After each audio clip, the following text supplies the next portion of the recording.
Okay, welcome to our latest live interview, and it's a great pleasure this morning, or this afternoon now, to have Claire Maxted. Thank you so much, Claire, for doing this. I must admit, you're my inspiration for doing these. I've loved watching your YouTube channel, Wild Ginger Running, and some of the interviews that you've done and lots of things. So I'm looking forward to chatting to you a bit more. But I say, I wanted to do something during this lockdown period that would be a bit different for me. And so I say, you've been my inspiration for doing it. So thank you very much. And thank you for coming on today. And I'm looking forward to getting to know you a little bit better. So maybe just to start off, as people join us, maybe you could just tell us what life is like for you at the moment in this strange lockdown period. Well, it's actually quite funny, and thanks for having me on, John. It's a real pleasure to be here. I really appreciate the invite. But it's actually quite funny because I'm not affected in the same way because I work from home anyway. So if anything, for me, it's actually got a bit more sociable because all of a sudden everyone's working from home and they're like, oh, we need to Zoom chat. So I've talked to my school friends like every week, and we only usually see each other twice a year. So for me, it's been a little bit more sociable. Also, my husband's now working from home as well all week. So that's nice. And we can walk around. We've got quite a lot of local friends, so we can walk about and, you might see somebody in the street and have a chat 2 meters away and that kind of thing. So it's not too bad. I have lost a lot of my magazine and website writing work, and I've lost a lot, obviously, event work. But I'm still doing the YouTube channel, and I'm still very much supported by all my patrons on there. So I'm surviving, and I've got it really good compared to some people, so can't complain. Yeah, great, thank you. And for those who are watching, it's good to see you with us, and there might be some that will watch later on as well. But just a little quiz question. If you can tell me what is the picture behind me today, then that will be quite interesting.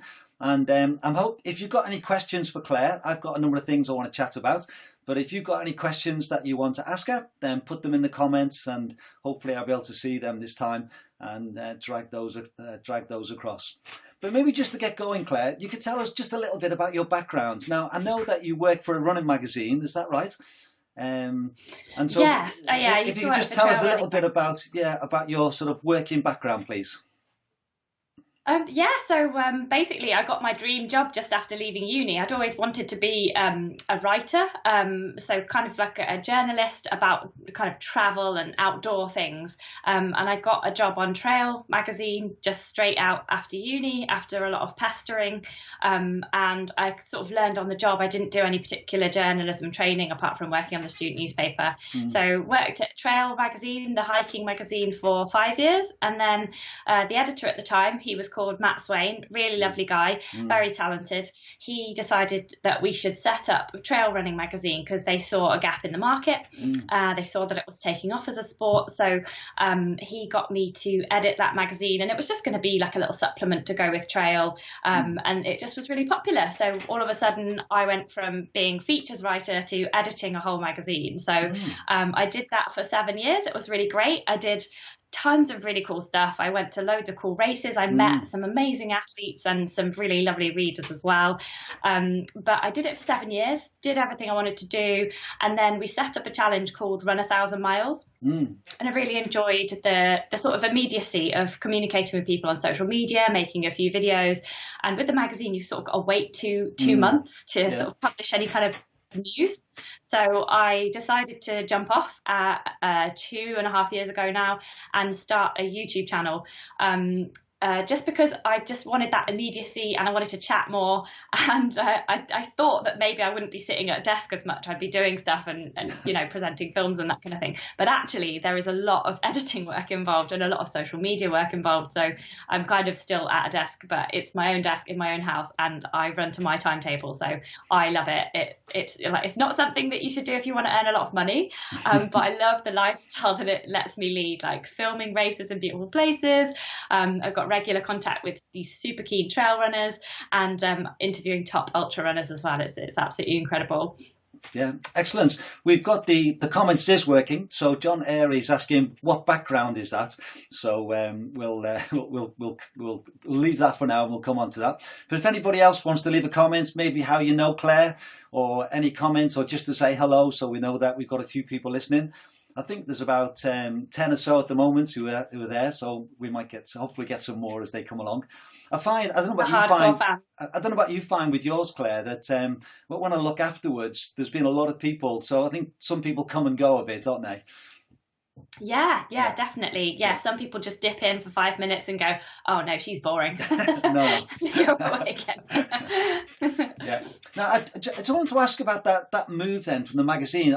I would imagine that was more of a regular salary, probably, and a regular position, and then you moved into being more freelance. I would say. So, was that a big decision to make?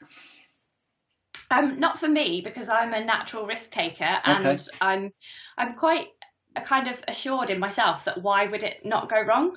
My husband was definitely of the other opinion. He was very worried about the whole thing, whereas I was like, well, what could go wrong? I'll just, I'll write for people. I'll make it a success. Why wouldn't it be a success? So it doesn't really occur to me that stuff might not go right. And even right now in the current situation, even right now in the current situation, things are still going, as well as they could be for me. So I'm quite optimistic. I sort of tend to land on my feet, and also I'm really lucky in that I've got a family who's comfortably off. So if all else fails, I can go and move in with my mum and dad and pay them a tiny amount of rent, and everything will be fine. And I know not a lot of people are in that kind of position, so I've got a safety net, if you know what I mean. So for me, moving to freelance, I just like that way of working. If you get paid a regular salary and you work your absolute arse off, you get paid the same at the end of the day, don't you? Yeah. You're not rewarded for innovating. You're not rewarded for doing extra work. You just get the same thing. Whereas if you're a freelancer, you get paid piece by piece. So the quicker I work, or the better quality job that I do, the more people want to hire me. And I just find that business model suits me better as a person, to be totally honest. Yeah. Well, I must admit, Claire, I've watched lots and lots of your videos, and it comes across your passion. I think it's obvious that you really enjoy it. You enjoy chatting to people. You enjoy the events. We'll talk about some of the videos that you've made. So I think that comes across very clearly. We've got a comment from Tim Pickett. He's saying that he hopes you're doing your homework. Yeah, so Tim's my coach. Right. I'm being coached by Tim. He's fantastic. He's a physio and an endurance coach. He works for HP3 coaching. So do look him up. He's absolutely brilliant. I'm on Training Peaks, and every day there's something that I've got to do from Tim. Okay. Probably if he's watching still right now, maybe I should tell him that I haven't done my 50-minute run today, and I was actually planning to abandon it and do a cycle ride for about 2 hours this afternoon. So is that okay, Tim? I don't know, but I've done everything else. I have done everything else. Okay. I literally have stuck to the plan. Good. I'm sure he'll get back. Darren Jones is saying, hi, Claire and John. So thank you for that. Hey, Darren. There's a guy called Billy Reed. Darren's one of my patrons, and Darren just won the first prize in our patron-only competition. Oh, wow. So he's got... Yeah, £400 worth of trail and ultra running gear is winging its way to Darren just as we speak. Excellent. And then we've got a comment from Billy Reed, who's a friend of mine up in Scotland. He's just saying, good afternoon, guys. Billy was training hard for the West Highland Way this year, but obviously that's been cancelled for this year, postponed till next year. Phil Dawson, hi, Claire and John. And Tim came back with a thumbs up, and... He also said, make the most of the good weather. Oh, yeah, thanks, Tim. I thought it'd be okay to double the session and do it on a bike. Yeah, no, I say it'd be great if people have got some questions that they can bring in. But there was one question that was left on Facebook from Edward Chapman. He's saying he's gutted that he's going to miss this. But his question for you is, what is it like being in the same race as one of your teachers?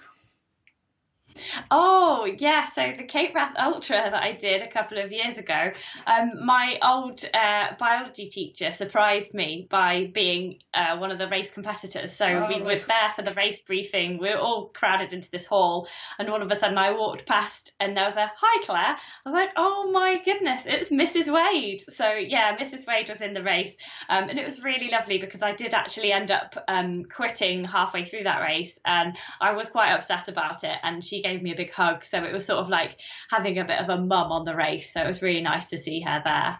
Yeah. Okay, well, that leads in really well to the first picture, and that was one of your latest videos was how not to do the Cape Wrath Ultra. Now, I was supposed to be on the event team this year. I did the Dragon's Back last year, and I loved the whole event. So I wanted to do the Cape Wrath. So I was going to be on the event team with the idea of doing it the following year. So I really enjoyed your video. So just tell us a little bit about that one, and maybe your motivation for doing these race videos. Yeah, so the Cape Wrath Ultra was one of the first races that I decided to film. It was a pretty big race to try to film, and I kind of talked about my training leading up to it on YouTube. And so I did a film of each day, which was actually quite hard to manage, because not only have you got to manage yourself, you've got to manage the battery life and what you're filming. So it's an added pressure. So I made a film of it, and I was planning to release it just before this year's event, but obviously this year's event isn't taking place anymore. So I was talking with the organisers, with Shane and Janie, who does a lot of the marketing now, and we decided that I would release it anyway, and people would just, get a feel for the race. And I thought, oh no, I don't know if I want to really show everyone that I quit the race, because I felt bad. I felt bad because the race organisers, they gave me a free place because I'm a journalist, and I was, writing about it quite a lot and talking about my progress. And I just felt bad that I hadn't been able to complete the race. And I also thought, oh, maybe people will think I'm a complete moron in the film because I just wasn't able to do it. But actually, people have been really, really nice about it. And some people have seen that and they've gone, oh, I really want to do the race. And some people have seen it and gone, oh, no, it looks too hard for me. And so I think that either way, it's good publicity for the race. So I'm happy with that. And yeah, so I'm really happy with the response that it's got. And I just hope that people get from it that you don't have to be really hardcore in your life. The main thing is that you enjoy stuff. And if you don't enjoy 8 days of utter beasting, then go and do something else. Or hike it over 2 weeks. You don't have to do these amazing things that Carol Morgan and Jim Mann just seem to skip over the terrain. Not everybody is genetically made like that, and not everybody has the time to do all the training that will get them to be like that. So you learn a lot about yourself on a race like that, I think, and I hope people watch the film and enjoy the honesty and the refreshing angle that I quit. It's because a lot of these films are just about people going, yeah, I did this amazing thing, and you're like, oh yeah, you did the amazing thing. So it's just a bit different, I think. Yeah, and I must admit, I've watched it, and it is very honest, and it comes across really well, except the pictures of your feet are a bit disturbing. Oh yeah, but have you seen Marathon de Sable feet though? Because people's feet on the Marathon de Sable, they can look way worse. No. Mine didn't look that bad, but they were really excruciating. It was just horrible. I was just so miserable in such a beautiful place. I was just like, this is not how I want to spend my life. Like, it's not like I'm a refugee coming over from a war-torn country and having to put up with this pain. I put myself in this position, and if I'm not enjoying it, then that's disrespectful to the mountains. It's disrespectful to the people I'm running with. And I just sort of had a big epiphany about how I want to have adventures. And if I cannot be in pain, then that's brilliant. Yeah, I think because I'm someone like you, I love to do race videos, and I do race reports, and I think the ones I've had the most response to are the ones that have been the toughest. I think when the races go well, people say, oh yeah, well, well done. But I think when you have to really battle, and I've like you've had some really tough ones where I've had to really dig very deep, and they're the ones that you learn the most about yourself as well, aren't they? When you get to that point. Yeah, and in my case, I just learned that I didn't want to dig really deep. It's not like I can't. Do you know what I mean? I've done the Bob Graham round. That was the hardest thing I've ever done in my life. But then I was like, what was I trying to prove doing that? Yeah. If I was thinking the only thing that would make me continue on that Cape Bath Ultra was if it would to save the life of either myself or a close family member, or to save someone's life, I could have kept going. I would have kept going, but like I didn't have to, so Yeah. I just didn't. Yeah. I don't think you need to practice for emergencies like that. I think if you have to survive, or for somebody else to survive, you would do that. But just to just be, white, middle class, very comfortable person putting yourself through pain for no reason you're just an idiot, aren't you? unless you like that kind of thing. Yeah. Well, I think that sums up a lot of ultra runners, actually. that we are idiots. Yeah. But yeah, we are. Yeah. But is that a race that you'd like to go back to then, or have you? Was that enough? I would actually like to volunteer on the race. I think it would be really fun to do that, because when I was hanging out with the volunteers for 3 or so days, some of them were finding the time to just pop off and climb a quick mountain. They had like 2 or 3 hours off whilst while they were waiting for us to come back every day. So I'd love to volunteer, and maybe make another kind of film or something about it. I was toying with doing those 3 days that I didn't do, but I think they're still too long. I think I would really prefer to do the Cape Bath Ultra over 2 weeks. I think that's more my distance. So no, not the race, although I'd really recommend it for anybody who is fit enough and doesn't have feet problems. Not the race, but volunteering or doing it over 2 weeks in my own volition. Okay, we've got a question from John Moisey. Is this a prelude to you doing a film of the West Highland Way race? Or maybe run it. And I think that's because I'm very involved in the West Highland Way race. I'm on the committee, and I do the podcast and things. So maybe he's thinking that I'm trying to persuade you to come. Oh yeah, well, isn't it 95 miles? It is, West Highland Way race. Yes. Yeah, so I think that'd be a bit much for me in one go, but it's definitely the kind of race that I would like to split down over a few days. That's what I do these days, is I go to, I'm planning to do the UTMB over 6 days, but I would go to the West Highland Way and I do it like say over 3 or 4 days. Right. And so I do make a recce film of it like that, so that people could recce it or just follow it, or people, training for the race on it. So that's the kind of thing I would do, but I don't think I could do 95 miles. I don't think I'd enjoy that. Like, I know some people do, but I'd prefer to be okay and look at all the mountains and stop for pictures and stuff. When you're doing stuff like that, when you're doing really hard physical stuff like that, it becomes all about you. And for me, the running isn't all about me. It's about like chatting to people. It's about looking at the scenery. It's looking at the wildlife and stuff like that. It's about taking in your surroundings rather than just being focused on how am I feeling all the time. Yeah. Okay.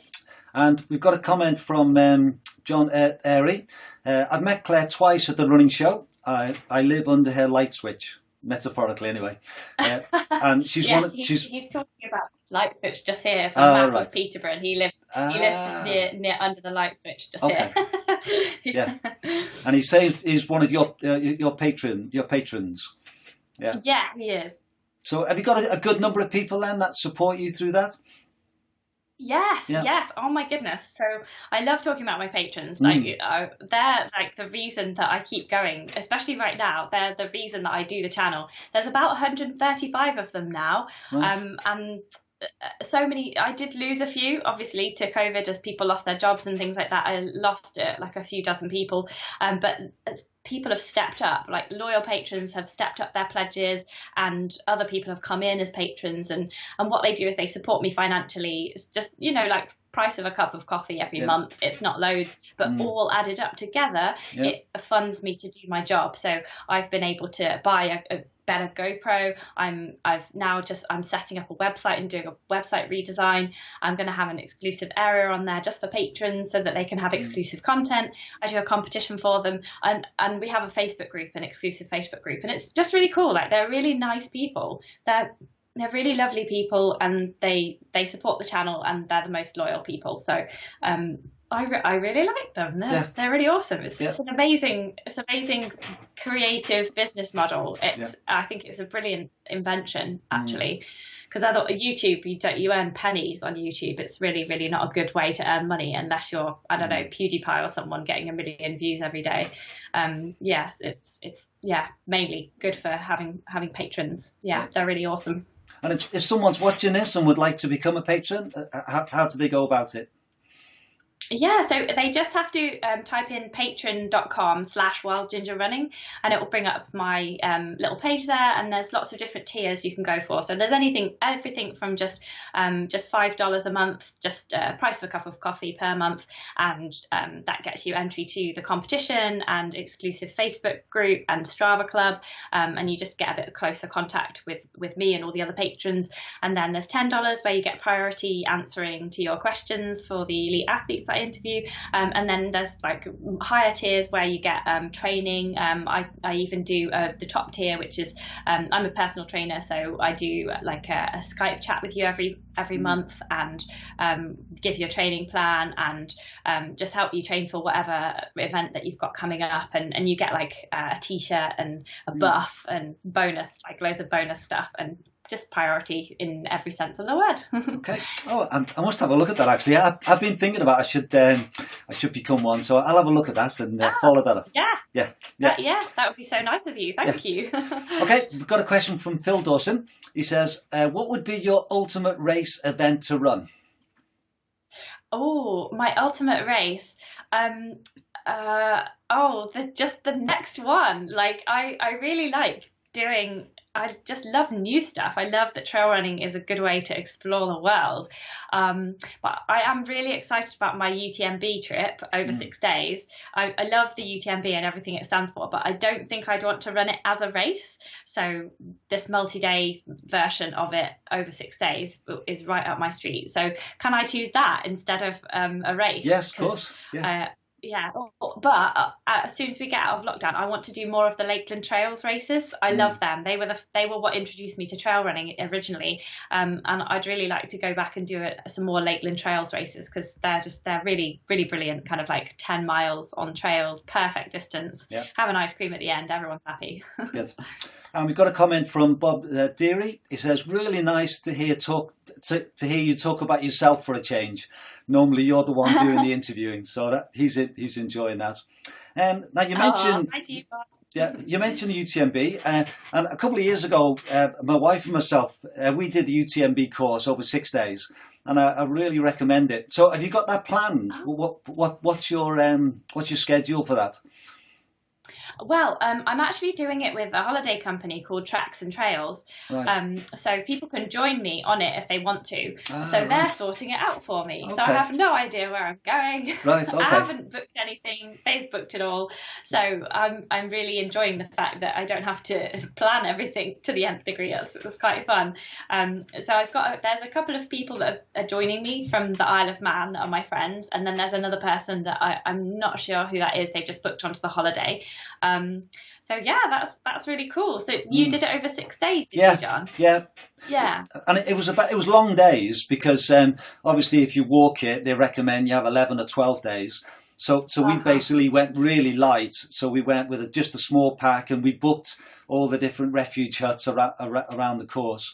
And there were some long days, but we loved it. But a lot of my friends have done the UTMB. And there's bits the actual race. Yeah, but a lot of it obviously is in the dark. Whereas I think by doing it over 6 days, we were leaving about 8 in the morning and maybe finishing about 6, 7 at night. But you're in the light the whole time, and we had amazing weather. We didn't have a single drop of rain and amazing views. Oh wow. Yeah, I'll send you the link. I made a little video of our holiday, so I'll send it to you. You can have a look. Oh, I would love that. That's brilliant. Yeah, and I mean exactly what you just said there, John. Yeah. You see it all in the daylight. You're not rushing around. You're not like, oh my God, are my feet hurting? You're not like so tired that you can't even take it in. Yeah. It's just a massive ego trip, isn't it? Doing the UTMB in one go. It's very impressive. But have you actually seen the countryside? I don't think so. Yeah. There was friends that have done the race, and they saw some of my pictures and videos, and they said, I've never seen that. You know, I've been past there 3 or 4 times and never seen that view.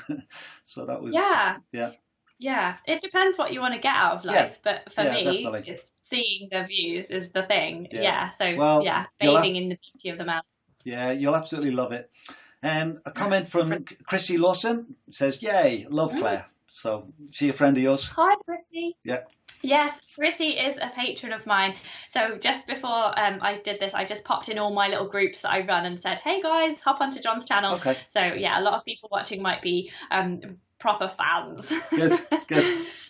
The next photo I want to talk about a little bit is your training camps. This is a lovely picture of you running in the Peak District.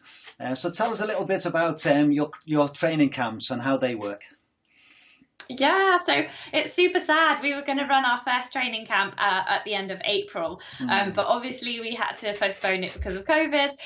But basically, I'm really excited about the next one. We're doing one in October, hopefully, fingers crossed, and April next year. So it's just kind of shifted a year. So that is an opportunity for anybody who's a beginner or an intermediate trail runner to come along and find out everything you need to know about trail running. So it's uphill technique, downhill technique. We're going to do a night run. We've got a talk on nutrition. We've got stretching. We've got strength information as well. Lecky poles are going to be there. So there's an opportunity to try Lecky poles and be instructed in how to use them properly. We've got silver head torches we're going to get a loan of silver head torches to do a really cool night run as well. And we have Dave Taylor from Fell Running Guide. He is our coach and he's going to be coaching people in the art of trail running, basically. So it's everything you need to know in a really super supportive and friendly atmosphere in the Peak District. So if anybody would like to sign up for that, it's the new dates are online now, and it's also with Tracks and Trails Mountain Running Holidays.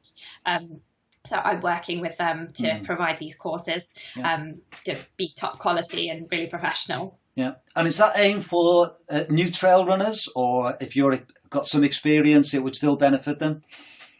Yeah, it is. It's really good for newcomers. But if you are an intermediate trail runner and you want to find out more, like especially about poles and night running and technique for going downhill and things like that, it's definitely really good for intermediate trail runners as well.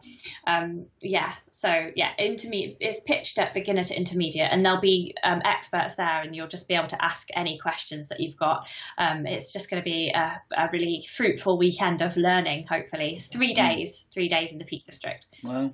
And what sort of numbers are you hoping to have for that one? It's a small group, so we can have 10 with one coach, and then if we start to get more, we'll employ another coach, and we can take, say, 20.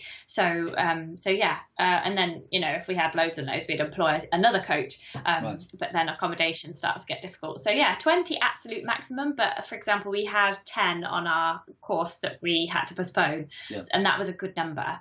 But so it's really nice, small groups, intensive training. You really get looked after. All the food's included as well, and all the accommodations included as well. Yeah, excellent. So if people are interested, they should go to your website and they can find out more. Good.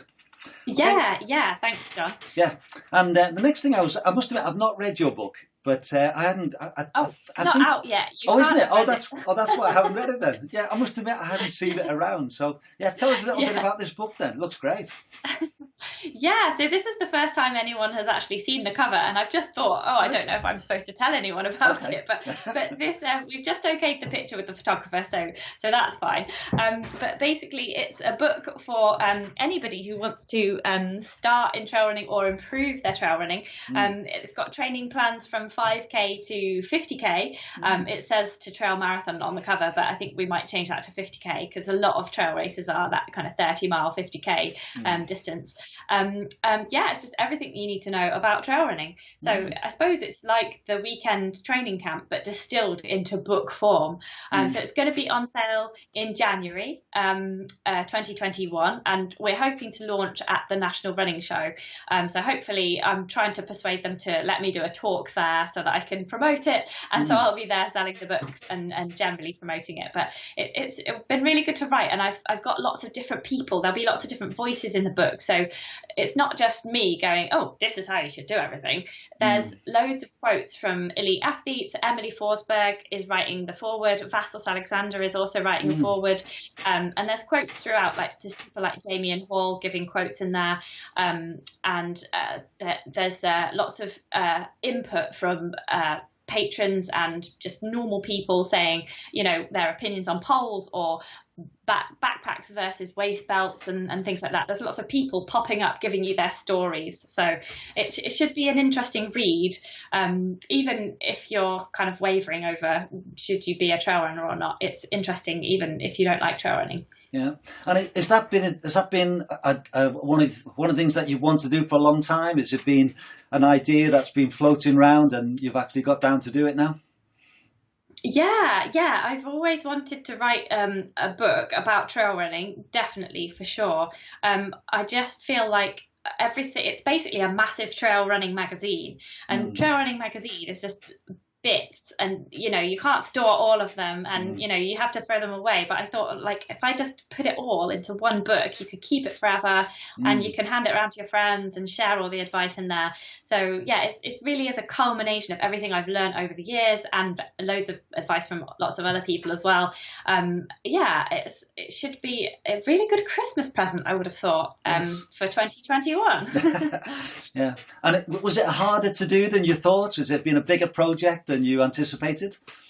It's definitely been a big project, but my first skill and my first love is writing, so it's actually a lot easier than doing the YouTube channel. So I was just like, oh, this is really easy. It's just like trail running magazine. The hardest thing was that there was just so much of it, so fitting it in was the hardest thing. But yeah, it was a very enjoyable project for sure. But it does make you think, oh, do I actually know that?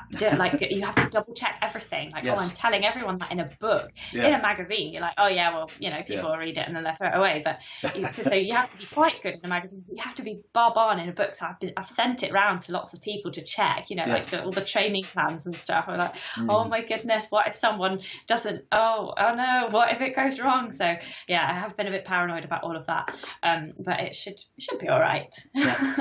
Was it hard to find a publisher, or did you go to them, or did they come to you?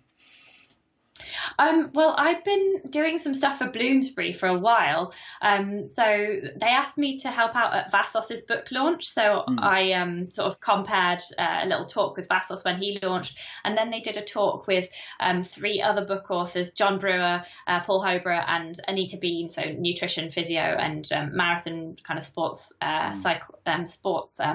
what's he? He's like a sports professor, is John. And so I chaired that talk as well. So I kind of knew Bloomsbury. And then at the running show last year, one of the staff from Bloomsbury, the person who's in charge of making books happen, she suddenly realised that trail running was a big deal, because they already had a trail running book that they published kind of 10 years ago, and they didn't see it do very well. But I think now is the time for a trail running book.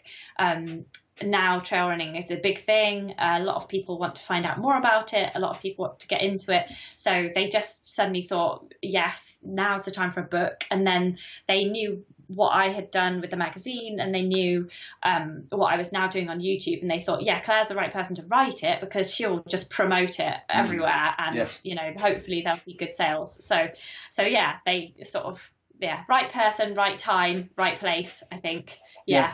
But I've got loads of ideas for other books as well. I want to write a novel at some point as well. And during lockdown, I've had this like really cool idea for a novel that I want to write. I'd love to write loads of books. So yeah, watch this space, world. Yeah, excellent. Well, we'll look out for that one, and we certainly well, I wish you all the best with as that gets launched and it goes from there. That's really good. Thank you. Yeah, all the best for that. I think the other thing I was interested to ask you about, Claire, was some of the gear reviews you do, because again, I think they're very popular on your website, on YouTube, and some of the things. So tell us a little bit about sort of how you go about those and how they work.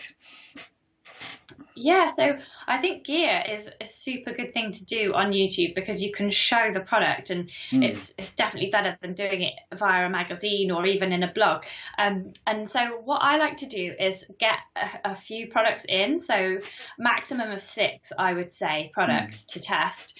And because I see a lot of people doing single thing reviews on YouTube, and I know they get a lot of views, and I think it does work. But when I'm choosing something, I want to see the range that's available to me, and then I want somebody who I trust to tell me, this is the one you need. Okay. Here are some other things, but this is the right one. Or maybe this is good if you like this, or this is good if you like this. So that's why I tend to do more group tests than just individual tests on YouTube, because I just want people to see the whole range of what's available. So at the moment, I've just done one on windproofs. I've got a really popular backpacks one that I did 2 years ago that people are still watching now. So I do need to update that at some point. But the next thing I'll be doing is poles, and then I've got some waterproofs and some head torches as well. So I want to get the waterproofs and head torches kind of done before we get into sort of September time, because I've noticed that I get a lot of comments asking about head torches around like late August. Everyone starts going, what head torch do I need? So I need to do that. And I think I was doing a lot of my gear reviews as live broadcasts, so I was talking about lots of things for kind of a whole hour. But who wants to watch an hour? Like if you're researching a product, you want 10 minutes maximum, don't you, on what it is? So I try to keep them at the group test ones. I try to keep them at like 10 minutes long. Boom, boom, boom, best in test, go for it, buy it. So that's how I like to do things. And I've seen some as well you've done on food and nutrition and different aspects of that as well. I think it was one I saw that you were doing a race and you were chatting to different people about their nutrition. So that seemed to be a popular one as well, I think. Yeah, I didn't realise that was one of the really early films that I made. It actually took me 2 weeks to edit that film because I just didn't know how to use Final Cut Pro, and I was trying to teach myself and getting really annoyed with it all. But that's done super well. I'm really pleased about that. I don't know if it's because it's one of Charlie Sprozon's races, so he's maybe put it on his website or something, or he's probably promoted that because it's his race as well. But I think it's really useful if you're going to do a race to sort of theme it on an angle of say nutrition or gear or hydration or something like that, and then go around asking people how they do things during the race. I think that is a nice way of doing a race film that gives added value. So I just thought it'd be interesting to see what people eat on the way around, and I think it helps a lot of people because there was some really interesting ideas there in that film. Really interesting. And I'm sure, but because you interview lots of different people and different things, I'm sure there's lots of tips that you pick up and bring together. And I think that's one of the lovely things I find about ultra running is if you go out for a run, even on a race, because you are running slower, you are able to chat to people, aren't you? Even within the race. And I think just capturing some of those works well. It's really nice. And like I'm not a very quiet person, so it does suit me to sort of stick the camera in people's faces and go, oh hi, can you tell me some stuff? It doesn't go down with everyone very well. No. But, some people are equally happy to chat. So is your aim to get something out every week on your channel? So I do a film on a Monday at 5 p.m. and then I do a live broadcast on a Wednesday at 6:30 p.m. And then sometimes I put something out on a Friday, but it's usually it will start to be patron exclusive content on the Friday. So 2 films a week for sure in the public domain. And have you got those planned out for a good while? Do you have to sort of plan ahead to get those all ready? I've got a calendar which I will just show you. So I have a big calendar here where I write on what's going to happen. So you can't probably see, but there's loads of writing on there. And it's all changed now because I'm not going to a lot of the events that I had put on there. So, I'm quite organised, and I've got a whole kind of backlist of films that I've filmed at certain races, because I think that the temptation is that you just go and film everything you can, and then you've got random interviews with people who aren't very high profile. They're giving you good tips, but no one clicks on them because no one knows who they are. So I started asking lots of people the same kind of questions so that I can then put them all together into one film, and they answer one specific question about running. So that's a little bit like my style at the moment is to ask lots of people their opinions and their advice on things and put them all together in a nice film, so that people watching get a real chunky bit of advice from top athletes and more normal runners alike. Yeah. I think the last two you did with there was one with Debbie Martin Consani, she's a good friend up here in Scotland. Yes. And that was very much on, sort of one particular theme, wasn't it, of keeping going and endurance. And then the one with Marcus Scotney about the Cape Wrath. And they were both on that style, weren't they, where you sort of concentrated on one particular aspect of what they do. Yeah, I find that for YouTube, if you just talk to someone, you just sort of start getting the same sorts of answers from most people. So, there's only really a few ways to train for ultra running that are really successful. So if you ask everybody the same questions, then it does start to be a little bit samey. So I like to theme the conversation and talk about specific things, because then you can write that in the YouTube title and it's very clear what people are getting. It's the same as being a journalist. It's the same as being a journalist. Yeah, you have to pick an angle and go for that angle. Yeah. Well, as you know, I've been doing these all the last few weeks during this lockdown period. I've certainly sort of learned a lot from you, and that's a really good tip, because I must admit I've tended to chat to people about similar things, really, or at least get some photos and use that as a bit of a theme. But I can certainly think about that for the future as well. So that's a good tip. Yeah. Thank you. Yeah, well, it's good to have lots of different people doing lots of different types of thing on YouTube. It's so whatever you think will be most interesting, then definitely have a go and do it. But yeah, it's just the journalism sort of training in me that thinks, right, okay, so we need to pick one thing and talk to this person about one thing. But other people might like to have something just in general about that athlete. So yeah, it depends how high profile the athlete is and what their sort of strengths are and what they feel comfortable talking about. Yeah. There's a picture of your patrons here, so that looks as though you had a fun time. Someone's dressed as a Father Christmas. So what was that story? Yeah, that's Stephen. Yeah, so with my patrons, the loyal supporters of the channel, we meet up. Well, we were meeting up kind of once every quarter to do a run together, and like they're all over the place. Especially, I've got like patrons in other places in Europe, in America, in Canada even. But the British ones, we all meet up, and we met up in Macclesfield Forest, which is where my top patron Guy Greatorex, he lives near there. So that was his local trails, and he wanted to show us the trails. So there was about kind of 15 of us, I think, that met. So it's not everyone, like there's 135 people. Not everybody can make it. Some people are in Scotland, some are in Cornwall, but we met kind of fairly central. Lots of people made the effort to come, and it was just really cool. We went to the pub afterwards and had tea and cake. And I gave everybody a Christmas present because it was Christmas. Excellent, that's really good. Now, one of the things I have been doing, Claire, is just to ask people 5 questions near the end, just to sort of that. Yeah. And I must admit, might nick that from you. Okay, yeah, I might nick it from you and do that. Yeah, well, you'd be very, very welcome. But Thank you. I thought, particularly with some of the questions, I thought because you talk to so many different people, I thought that'd be helpful. But I just got one more question before we go on to those. And I just wanted to ask you, having done the magazine for so long and now your channel, what are the big differences you've seen in ultra running? I've been involved since 2007. I did my first Highland Fling and West Highland Way, and I thought it would just be a one-off, but I just love it, and I'm still going strong. But I've seen the growth, from that time. I remember in Scotland there was maybe 4 races that were ultra distance. Now, well, before COVID, there was probably up to 40, and that's being replicated throughout the UK and throughout the world. So I was just interested to get your perspective on that, because you must have seen that as well, the growth of ultra. It's still a niche sport, isn't it?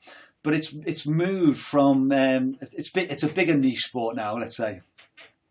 Yeah, definitely. And I would say even that trail ultra running sort of is bigger than trail running, especially if you look at the National Running Show and you look at the ultra stage where the bad boy running guys were, compared to the little trail running stage that we had. Well, we didn't have a stage, we just had like a little area. I'd say ultra running has got really, really big. When we first started on the magazine, we had sort of 4 or 5 pages of race listings at the back, and we used to struggle to fill them. And so we used to put in duathlons, adventure races, and triathlons, especially if they were off-road. And then, like maybe 2 or 3 years in, like, so this is like 2013, 2015 maybe, we just started going, no, we have to take all them out because there's so many trail races now that there's just so many things going on. So yeah, I've seen an explosion really in trail races, in ultra races, people just going, oh, I don't have to run on the pavements. Oh, brilliant. Okay. Whereas for me, when I first started running, that was at university, the only real option that I was aware of was fell running, and that was like this and then like this. So I think that it's a bit intimidating for a person who's not as fit as that to just suddenly, like, I was a hill walker. It wasn't that I was scared of the mountains or the equipment or anything, but it was just a fitness level. And I think trail running bridges the gap between fell running and road running really nicely. It sort of eases people in, and it's less of a dangerous way for them to start running in the mountains.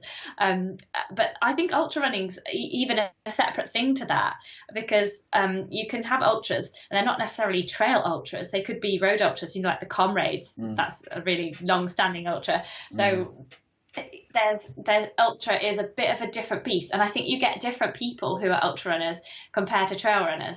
Sometimes I think sometimes you get ultra runners, there's a lot of guys doing it, and there's a lot of kind of there's some sort of sense of big achievement going on. There's kind of like a midlife crisis association with it, like ultra running is the new Porsche kind of thing. So yeah, and I think like personally, I did a lot of ultras before ultra running became like really trendy, and now I'm kind of a little bit injured, a little bit like, oh, it doesn't have to hurt, does it? Oh, okay, and a little bit like, can we not just do half a marathon? Is that not okay? Is a marathon not enough? So I'm coming at it from a slightly cynical, slightly jaded, I've done that all before kind of thing. But to most people who are starting to run trails, it's really exciting. The thoughts of doing these super long races and seeing how far you can push yourself, it's super exciting. And it's because we live such comfortable lives now. We're looking for some way to sort of hurt ourselves, maybe not hurt ourselves, but something to make us feel like a hero. And ultra running is one of the ways that you can make yourself feel like a hero, and do something amazing and inspire other people and have fun doing it as well. So I think we've seen it take off, and I think it will be interesting in maybe 10-20 years time to just look at how injured everybody has got doing all these 100-mile races. Because if you look at, like, people say, like Anton Krupicka, he does a lot of cycling now because he's been injured a lot. The ultra running mantra just used to be like, do ultra running all the time, run, just run as much as possible. But now they're talking about much more steady training. They're talking about much less training. They're talking about just, say, a marathon volume of training and then just ramping it up to do like several like key events during the year. I think that it's going to be interesting over the next sort of decade to see how all this really long distance running has affected the human bodies that have decided to do it. So I think that's going to be interesting. There's a comment from Lynn Lamont, who's a friend of ours up in Scotland, and she loves your comment, male ultra runners having a midlife crisis. She loves that. So that's good. Yeah, I mean, equally, I don't want to be sexist. It could be women having a crisis too. That's right. But I see at ultra races a lot of guys, and I think guys like to see themselves as quite hardcore.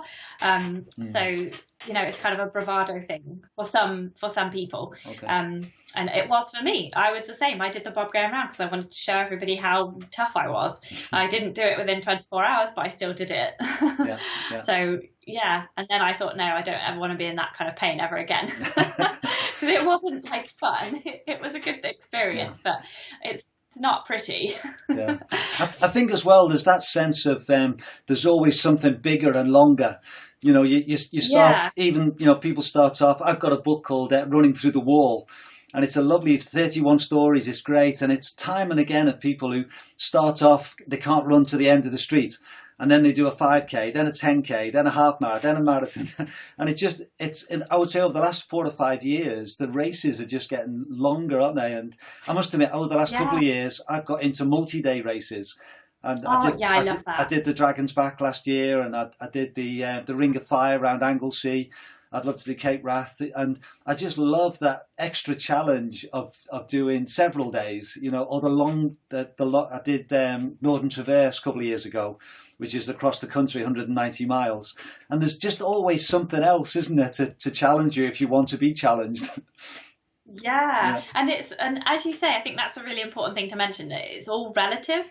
So like for me, Dragon's Back would be too hard, and I'd want to do that over double the time. So I'd want to do it over 10 days rather than 5. But for you, that was a good challenge. So I think you have to find your own level and your own limits, and you shouldn't be put off by anybody else's version of fun or challenge. And I think it's wonderful that you mentioned you like multi-day, because I'm similar in that I want trail running to give me a journey. And so for me, running more than about a marathon a day is too much for me to enjoy the journey. But you have to sort of stretch yourself and see how far you can go first to sort of find out where your level is. So I think it's important. So so if you want to do that kind of thing, it's awesome.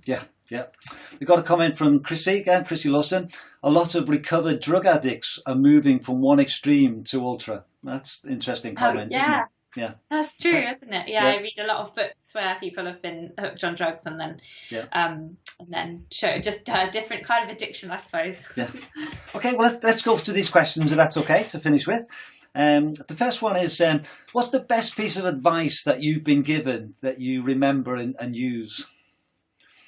Well, I really like Ian Sharman's advice. I met him at the UTMB just this year, just gone, and he said that 80% of your running or your training should be 80%. 80% of your running training should be a steady, easy effort, and only 20% should be hard.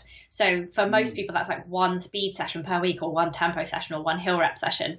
So I think that's really useful to know, that a lot of people just spend a lot of time running in the middle. And they what they should be doing is doing most things nice and easy, chit chat, not too out of breath, and then one session a week just go absolutely balls out. So I think that's the most important thing that anybody else has told me to do, because otherwise I'd just go out and try and run as fast as I could, every day. And I'm sure as a coach as well, that's something that you probably help your runners with, is it? Yeah, the biggest thing I see is people trying to do too much, like trying to run too fast, run too often, and then, after a year they get injured. Oh, well, I've been trying to hold you back. But it's exactly that. Okay, second question, and this is one I was interested in for you. What is your favourite piece of kit? For someone who's reviewed lots of different kits, so what's your favourite? I think a backpack is probably the most important thing for a trail runner to get right. That apart from shoes, but that's very subjective. So I just want to just hold up this backpack here that I currently am really enjoying using. It's the Camelback Ultra Pro 7 litres, and I like it because it comes in a man's fit, but it comes in a specific woman's fit as well. So it's quite small. Like when they say small, it actually means small. It's not a men's small, a unisex small. So I think that's a really important thing for us gals, and I like it because there's got just enough room to carry most things that you'd need for running in a day in the summer. It's not like you'd need a bit more if you were running in the winter, but I used this on my Isle of Man trip. I ran 100 miles around the Isle of Man, and I use this every single day, and I think John's got a picture that he can put up of it with loads of sandwiches and a GoPro stuffed inside it, but it contains just enough room to get like a little waterproof jacket, waterproof trousers, extra layer, loads of food for the day, and all my filming equipment and water. And it's got a Camelback do a really nice bottle which has an on-off thing, and it doesn't make the water taste all plasticky. That's a great thing that I like about the Camelback bottles. And the other great thing about it is that it's got a pocket where my phone fits in really easily. So it's sort of sewn here and here, and you can just fit the phone in really easily like that. It goes down further like that, but it just fits in nice and easy, so I can just whip it out really quickly and take a photo, as I am wont to do. And the mesh is really cool. It's a 3D mesh that they use, and it's nice and breathable. And you can even, if you leave this top bit open, you can actually reach behind and fish stuff out of the back compartment. So there's just so many pockets, like stretchy side pockets as well. This one goes all the way through, that I didn't realise until I actually got a sandwich in there and lost it. So yeah, it's just, you can reach every single pocket easily, and that is just brilliant. I really like this pack. It's just very simple, and yet all the features are there that I need. It won't be for everybody, but it's really good for what I need. And so I really rate this pack. It's really good. You've sold it well. Well done. Yes. Thank you. You're welcome, Camelback. Question 3. What is your go-to food in a long ultra or a long event? Have you got a particular food that you know you can always eat and it helps you? Yeah, I'm quite unfussy when it comes to food. I don't use a lot of energy proper bars or anything, because I'm stingy and I don't want to fork out for them. So I usually just get a pack of like supermarket own brand jelly babies, dates, bits of cheese, flapjack, just normal flapjacks, or maybe possibly like make my own. But if I was going for proper sports nutrition, I'd get some Mountain Fuel. I really like their flapjacks, and I really like Velo Forte bars as well, because they're not too sweet, and they're nice and chewy, and they've got like nuts and dates, and it just feels really wholesome. So yeah, but I'll just basically eat whatever anyone gives me, to be honest. I'm not very fussy. I have been known to eat a quiche on a 42-mile race, the Lakes Mountains 42 that Joe Faulkner organises. I ate a quiche running through a honeypot area, and it was just a really funny sight. Like, I was just running along whimpering with the pain of it all, trying to eat this higgidy quiche from its packet. So that it was very tasty, but it didn't fare very well with the squashing in the backpack. We just got a comment from Nigel Barnett saying, "Hi Claire." Hey Nigel, he's one of my patrons too. Right. Good. And question 4 is, if you could just do one more ultra or one more event, which one would it be? Oh, that's such a hard question. I know. I actually I've sort of thought about it, and I thought I'd be happy not to ever do an ultra again. I think I don't think I ever need to run more than a marathon. Right. And so I really like my whole multi-day things, running the UTMB over 6 days, which I've already mentioned. But I think if I could only do one more thing, I've wanted to do a hike for a long time, the GR20 in Corsica. I've wanted to do that for ages, and me and a friend, really good friend from uni, we were going to do it, but she's a teacher, so the time frames of when is the best time to do it always kind of clash when she's teaching, and now she's about to have a baby, so it's just like, when are we ever going to do this hike? So I want to hike the GR20, and then during lockdown, me and my husband Steve, we've just had this amazing idea to hike the John Muir Trail, which takes about 3 weeks. That's over in America, and it goes from Mount Whitney all the way to Yosemite. So I'd really want to do that. If I could only do one thing, it would be like that or the GR20. So that's not really a race, but I think that's fine. You can see where I'm headed, to the journeying aspect rather than like race. Yeah. I think the events where there's a journey, that's what I love. I've got friends who do 24-hour races where they run around a track, And yeah. I can understand why they do it, but it just doesn't appeal to me, because I think I got into ultra running to do the West Highland Way and then other events, and I love the journey of whatever you're doing, and for me it has to have that now, I think, rather than just, I say, going around the track. Yeah. Yeah, I totally agree with you. And I think, like, for me, ultra running is not, it's not about the running, it's about the scenery, and it's about being able to eat lots of food because I've burnt it all off. Yeah, that's the main reason. Yeah. So like ultra running. But the thing about ultra running, right, don't you think, there's a lot of hiking involved. Yeah. I think a lot of people think ultra running, oh my God, it's so amazing. But it's just hiking. It's just hiking. It's not that impressive. Like, yes, for the elites, they run all the way. Yeah. But most people are just there with their poles going like this, just hiking. But it's like sexy hiking, isn't it? Okay, and the final question I had was, do you have a mantra to keep you going when things get tough? But maybe from what you've said this afternoon, that you don't like to get tough anyway. So yeah, my mantra is, oh, now I quit. That's right. Yeah, no, I was giving this some thought, because I think this is a great question, and this is a question that I ask to a lot of athletes, and I think it's a question they find quite hard as well, because I think if I really want to do something, I'm very determined and I will do it. It doesn't cross my mind to quit. Like on the Bob Graham round, I was at Kynaston Pass, and that's just before the last leg, for anyone who doesn't know. There's still, a whole like 3 hours of running to go, and like 2 more mountains or 3 more mountains, I can't remember. I'd reached the 24-hour point at Kynaston Pass, so I knew that I hadn't made it. In the eyes of the Bob Graham Club, that's not a Bob Graham round. I'm not in the club, but I wanted to complete it. So at 24 hours in, I just went, no, I'm going to complete this.